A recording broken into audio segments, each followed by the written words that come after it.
ಶಿರೂರು ಗುಡ್ಡ ತೆರವು ಕಾರ್ಯಾಚರಣೆ ವೇಳೆ ಪಾಪ ಶ್ವಾನದ ಮೂಕ ರೋದನೆ.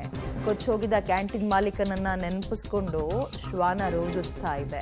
ನಿನ್ನೆಯಿಂದ ಏನೂ ತಿಂದಿಲ್ಲ, ಮನೆಯವ್ರು ಬರ್ತಾರೆ ಅಂತ ಕಾದು ಕುಳಿತಿದೆ ಮುದ್ದು ಶ್ವಾನ. ಕೊಚ್ಚಿ ಹೋದಂತಹ ಕ್ಯಾಂಟೀನ್ನಲ್ಲಿ ಇದು ಕೂಡ ವಾಸವಿತ್ತು. ಬಟ್ ಮನೆಯವರೆಲ್ಲರೂ ಕೂಡ ಮಸಣವನ್ನು ಸೇರಿದ್ದಾರೆ. ಆದರೆ ಇದು ನನ್ನ ಮನೆಯವ್ರು ಬರ್ತಾರೆ, ನನ್ನ ಮಾಲೀಕ ಈಗ ಬರ್ತಾರೆ ಅಂತ ಕಾಯ್ಕೊಂಡು ಕೂತಿದೆ. ಎಂಥವ್ರಿಗೂ ಕೂಡ ಕರುಳು ಹಿಂಡುವಂತಹ ಸುದ್ದಿ ಇದು. ಶಿರೂರಿನ ಅಂಕೋಲದಲ್ಲಿ ಗುಡ್ಡ ಕುಸಿದು ಆ ಮನೆ ಮತ್ತು ಆ ಟೀ ಏನು ಅಂಗಡಿ ಇತ್ತು ಸಂಪೂರ್ಣವಾಗಿ ಜಖಮ್ ಆಗಿತ್ತು. ಪಾಪ ಇದು ಮನೆಯವ್ರಿಗೋಸ್ಕರ ಕಾಯ್ತಾ ಇದೆ.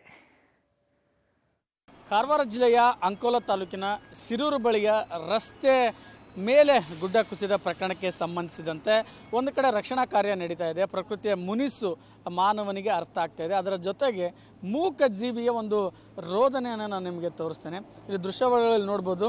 ಈ ನಾಯಿ ನಿನ್ನೆಯಿಂದಲೂ ಕೂಡ ಇದೇ ಸ್ಥಳದಲ್ಲಿದೆ. ಇದು ದೊಡ್ಡ ಪ್ರಮಾಣದ ಇಟಾಚಿಗಳಿದ್ದಾವೆ, ಲಾರಿಗಳ ಸದ್ದು ಇದೆ, ದೊಡ್ಡ ಪ್ರಮಾಣದಲ್ಲಿ ಕಾರ್ಯಾಚರಣೆ ಆಗ್ತಾ ಇದೆ. ಆದರೂ ಸಹ ಇಲ್ಲೇ ಒಂದು ಮಲಗಿರೋಕ್ಕೆ ಕಾರಣ ಏನಂದರೆ, ನೀವು ಅಲ್ಲೇನು ನೋಡ್ತಾ ಇದ್ದೀರಿ ಕಾರ್ಯಾಚರಣೆ, ಆ ಕಾರ್ಯಾಚರಣೆಯ ಒಂದು ಒಳಗಡೆ ಕ್ಯಾಂಟೀನ್ ಇತ್ತು. ಆ ಕ್ಯಾಂಟೀನ್ನ ಮುಗುಚಿ ಬಿದ್ದಿದೆ. ಆ ಕ್ಯಾಂಟೀನ್ ಮೇಲೆಯೇ ಒಂದು ಗುಡ್ಡ ಮುಗುಚಿ ಬಿದ್ದ ಹಿನ್ನೆಲೆಯಲ್ಲಿ ಆ ಕ್ಯಾಂಟೀನ್ನ ಒಳಗಡೆ ಇರುವಂಥವ್ರು ಎಲ್ಲರೂ ಕೂಡ ಈಗ ನೀರು ಪಾಲಾಗಿರ್ಬೋದು ಅಥವಾ ಮಣ್ಣಿನಲ್ಲಿ ಸಿಡುಕಿರುವ ಶಂಕೆ ಇದೆ. ಸೊ ಹೀಗಾಗಿ ಈ ನಾಯಿ ಅದೇ ಒಂದು ಕ್ಯಾಂಟೀನ್ಗೆ ಕಾವಲಾಗಿತ್ತು. ಸೊ ಈ ನಾಯಿ ತನ್ನನ್ನು ಆ ಕಣ್ಣ ಮುಂದೆಯೇ ಗುಡ್ಡ ಕುಸಿದಿರೋದನ್ನು ನೋಡೋದು ಅಥವಾ ತನ್ನ ಸಾಕಿದಂಥ ಮಾಲೀಕರು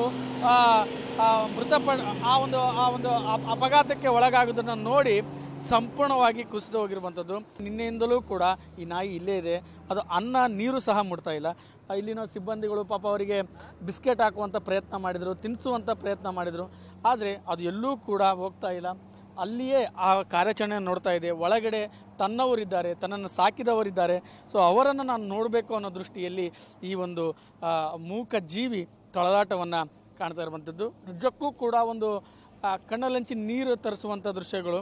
ಯಾಕಂದರೆ ಒಬ್ಬ ಮನುಷ್ಯ ತನ್ನ ಭಾವನೆಗಳನ್ನು ಅಳುವ ಮುಖಾಂತರ ಅಥವಾ ಬೇರೆಯವ್ರ ಮುಂದೆ ಹೇಳೋ ಮುಖಾಂತರ ಹೊರಹಾಕ್ತಾನೆ. ಆದರೆ ಮೂಕ ಜೀವಿಗಳು ಪಾಪ ಎಷ್ಟು ಅನ್ನದ ಋಣ ಅದರ ಮೇಲಿದೆ. ನಿಯತ್ತಿಗೆ ಇನ್ನೊಂದು ಅದೇ ಹೆಸರು ನಾಯಿ ಅಂತ ಕರಿತೀವಿ. ಸೊ ಆ ನಾಯಿಯೂ ಕೂಡ ಒಂದು ಮೂಕ ರೋದನೆಯನ್ನು ತೋರ್ತಾ ಇರುವಂಥದ್ದು. ಸೊ ಬಿಸ್ಕೆಟ್ ಕೂಡ ಹಾಕಲಾಗಿದೆ, ಅದಕ್ಕೆ ಅನ್ನ ನೀಡುವಂಥ ಪ್ರಯತ್ನವನ್ನು ಮಾಡಿದರು. ಅಧಿಕಾರಿಗಳು ಕೂಡ, ಇಲ್ಲಿನ ಸಿಬ್ಬಂದಿ ಕೂಡ ಅದಕ್ಕೆ ಅಷ್ಟೇ ಗೌರವ ಕೊಡ್ತಾ ಇದ್ದಾರೆ. ಆ ಒಂದು ಭಾವನೆಗಳಿಗೆ ಅಷ್ಟೇ ಸ್ಪಂದನೆಯನ್ನು ನೀಡ್ತಾ ಇರುವಂಥದ್ದು. ಸೊ ನಿಜಕ್ಕೂ ಕೂಡ ಒಂದು ಭಾವನಾತ್ಮಕ ಕ್ಷಣ ಈ ಒಂದು ರಸ್ತೆಯಲ್ಲಿ ನಿರ್ಮಾಣವಾಗಿರುವಂಥದ್ದು. ಕ್ಯಾಮ್ರಾಮನ್ ನಾಣಗೌಡ ಜೊತೆ ಸುನಿಲ್ ಪಾಟೀಲ್, ಪಬ್ಲಿಕ್ ಟಿವಿ, ಹುಬ್ಬಳ್ಳಿ.